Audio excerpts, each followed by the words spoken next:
Every October, my town puts on a giant carnival. It's a pretty big deal, and they put a lot of money into it, so it's always a good carnival with a ton of games and attractions.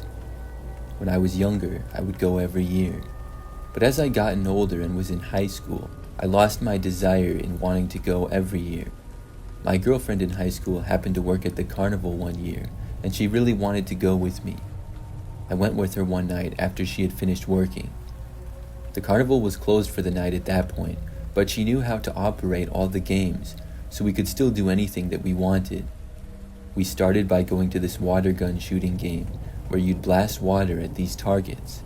I was pretty bad at it, and my girlfriend ended up beating me, so I hopped behind the counter to go grab a prize for her.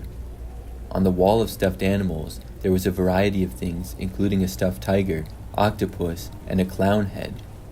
My girlfriend ended up choosing the octopus, and she took a picture on her phone of me holding the octopus next to all the other prizes. My girlfriend loved taking photos of us together, and also just photos of me. So next, we went over to the Ferris wheel, and she got a picture of me in front of that also. We continued to other parts of the carnival, trying out a majority of the games, but decided not to take any more prizes from the games since we already had one. Before heading home for the night, we decided to go give the mirror maze a shot.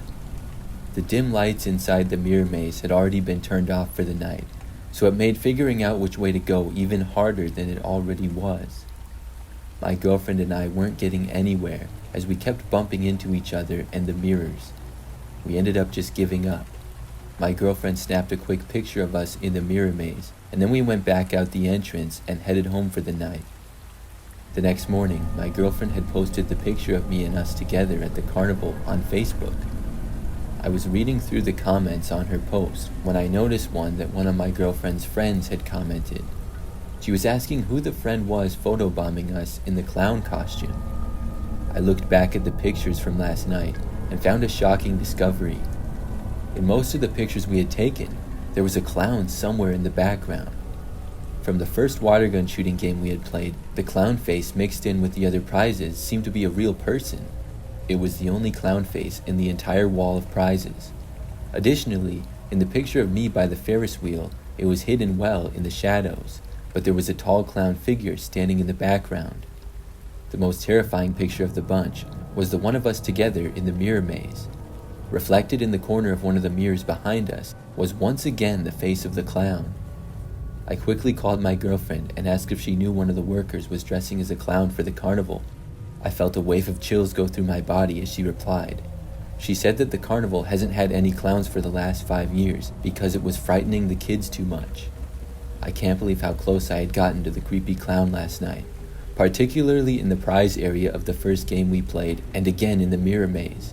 There were times when the clown was only mere feet away from us and I had no idea. I even wonder in the dark mirror maze if I had bumped into the clown a couple of times, thinking it was my girlfriend. When I informed my girlfriend of the clown in our photos, she ended up deleting the post off of Facebook and didn't even end up working the carnival again the next year. I'm now deathly afraid of carnivals and mirror mazes in particular, and have never been back to another carnival since.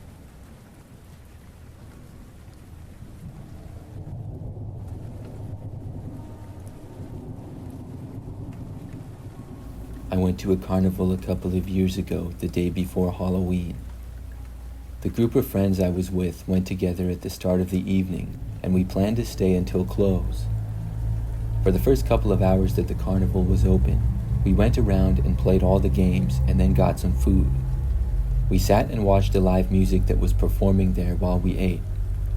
We were basically just passing time until the main attraction of the carnival opened later that night. Every year, the main attraction, which was the biggest reason that so many people would come to the carnival, was the haunted house that they would put on.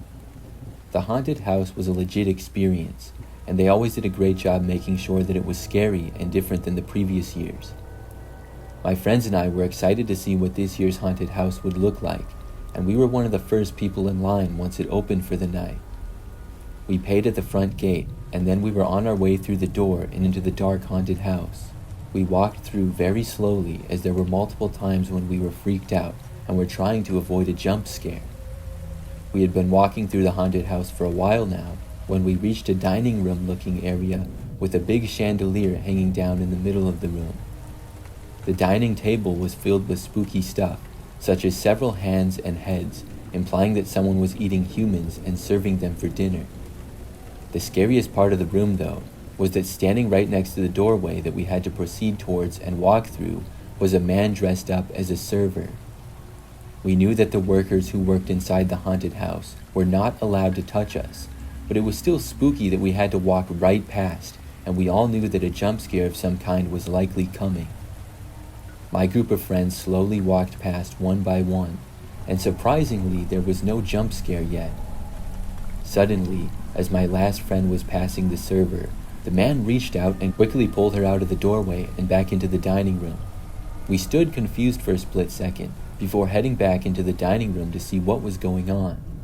The server man was struggling with our friend, trying to hang on to her and pull through a doorway with a curtain hanging over it that we hadn't even noticed. It was clear that this was not anything that should be a part of the haunted house, and our friend was kicking and punching at the guy to get him off of her. The other 4 of us moved towards the struggle that was going on in an attempt to assist our friend.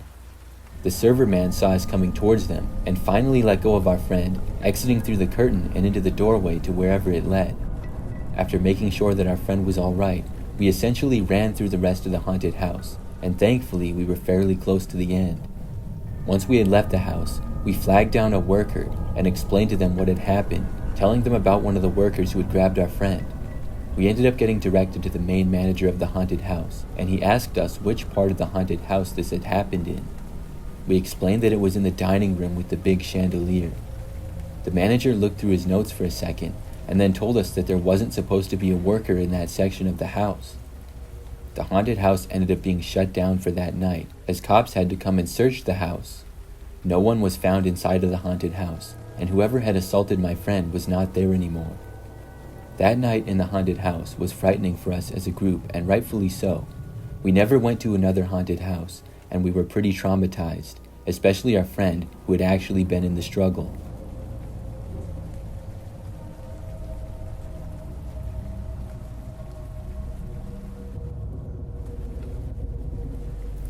It was a warm summer evening when my friends and I decided to visit the carnival that was in town. After getting there, we started with the rides, the Ferris wheel being the first one. I remember being up high in the sky on the Ferris wheel and seeing the rest of the carnival below. From our seats, we could see a haunted house, and we made a mental note to go check it out later. After the rides, we wandered through some of the game booths. There were the usual carnival games of ring toss, balloon darts, and the water gun race. We tried our luck winning some stuffed animals and other small things along the way. As the night wore on, we found ourselves near the haunted house attraction. It looked ominous as it stood there in the darkness with the eerie music playing. We got curious and decided to go inside. The inside was very dimly lit with flickering candles and fake cobwebs. As we walked through a maze of corridors, there were suddenly flashes of light and eerie figures jumping out at us. We all laughed, but were kind of nervous. We were trying to stay brave as we made our way deeper in. Suddenly, I felt a chill run down my spine as I noticed something out of place.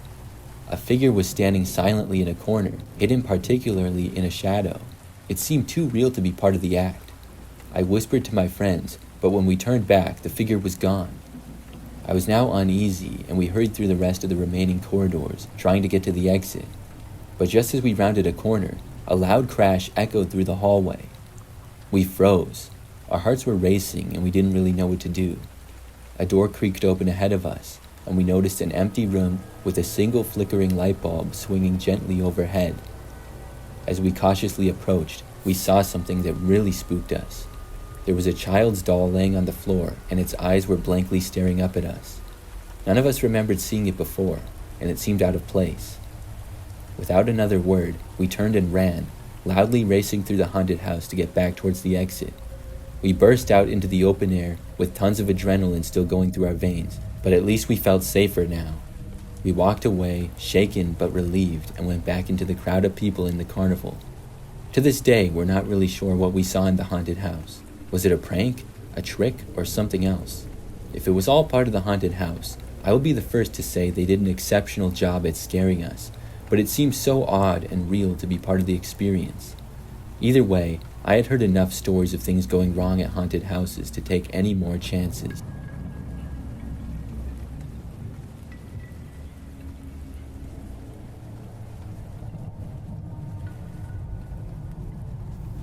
The city I lived in for a couple years would have a fun little carnival one weekend in October every year.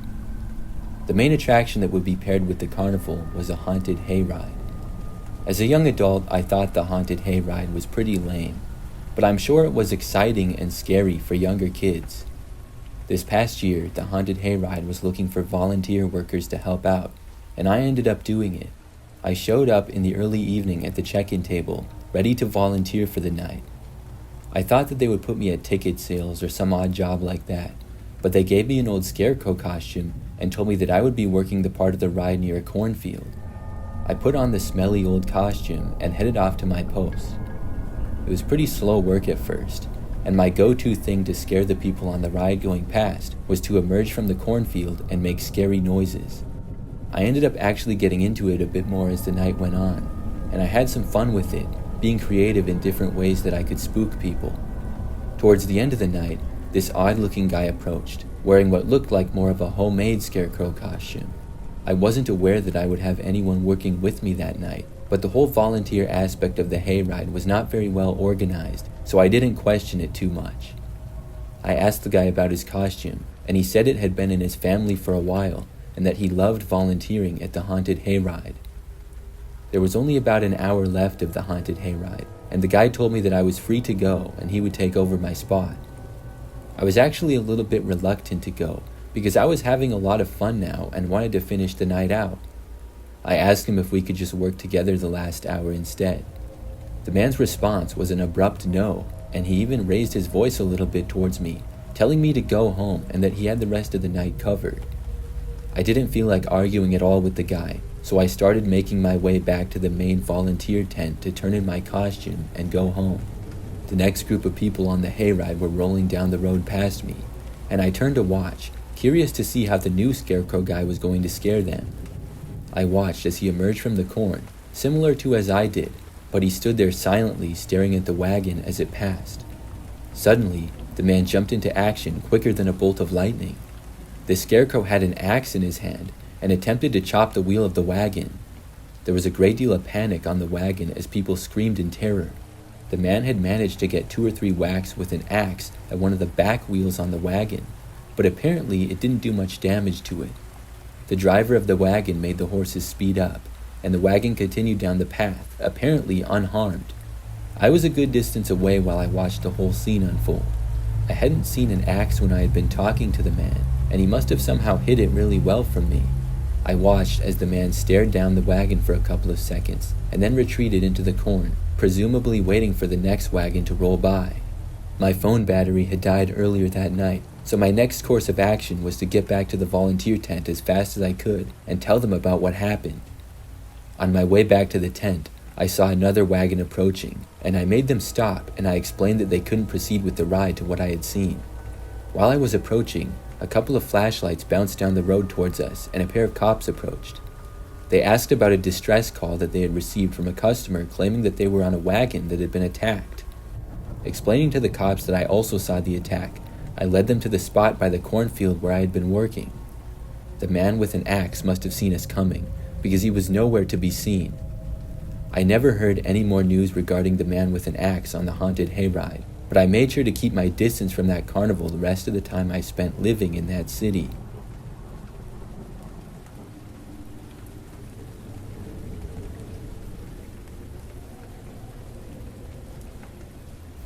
I was enjoying a carnival in a neighboring city one summer night. It was only about a 20-minute drive away from my house, and I figured that it was a good way to get out of the house and get some alone time away from my parents. While I was at the carnival, I didn't do any rides and only played a few games. I was mostly just walking around, trying food occasionally, and just people watching as I walked around the carnival. As I strolled past one of the game booths and food stands, I noticed a figure in the corner of my eye. A man, nondescript in appearance, seemed to be following me. I walked a little bit faster, going through clusters of people, but each time I glanced back, the man was still there, maintaining about the same distance. My heart started to race, and I was trying to convince myself it was just a coincidence, that he was simply enjoying the carnival like everybody else. But yet, it seemed like he was purposely following me. Whenever I looked back at him, he would kind of look at me for a second, and it was really weird. I wanted to somehow lose the guy, and when I passed by the House of Mirrors, it seemed like a good place to do that. So I went inside, hoping that the guy wouldn't, but he did. I quickly navigated through the House of Mirrors, trying to make the most effective routes as possible. Just as I started to relax, thinking maybe I had lost the guy, I saw him again. His reflection appeared in one of the mirrors ahead, standing motionless. I started to panic as I sprinted through the maze trying to find the exit. When I finally did, I ran out quickly. I glanced around frantically, searching for any sign of the man, but there was no trace of him. I was shaken, but decided to leave the carnival. I walked towards the exit, keeping my head down and avoiding eye contact with anyone. The streets outside were quieter, and the carnival sounds were fading behind me. I finally thought I was safe. But as I turned a corner, there he was again. The same man, standing under a flickering streetlight. My heart was pounding in my chest, and I started to run, in an attempt to lose the man. It had felt like hours that he was following me, and I was getting more and more creeped out. I had no idea what was going on. I was far away from where I parked my car, and I was simply just going down random streets trying to escape the guy. Most of the streets were empty now, and all the stores were closed. I was alone with him, and I could hear him chasing after me. Eventually, I stumbled into an alley, and I pressed myself against a cold brick wall, trying to make myself invisible. I was hoping the man would go past and not notice me. Out of nowhere, headlights appeared at the end of the alley. A car turned in, and I waved my arms frantically, shouting for help. The driver slammed on the brakes, and the tires screeched. I blurted out that I was being followed and asked if I could get a ride back to my car. The middle-aged woman in the driver's seat could tell that I was flustered and agreed to give me a ride back to the parking lot for the carnival. As we drove away from the alley, I looked back one last time. Through the rear window, I saw the man standing at the mouth of the alley watching us drive away. His expression was unreadable in the dim light, but I knew he had been following me with intent. I never found out who he was or why he had chosen me to follow that night. I ended up telling the police about it and they investigated, but nothing ever came of it. I returned home really creeped out by the encounter. Since that night, I became more cautious about going places on my own. I figured the guy most likely followed me because I was obviously alone.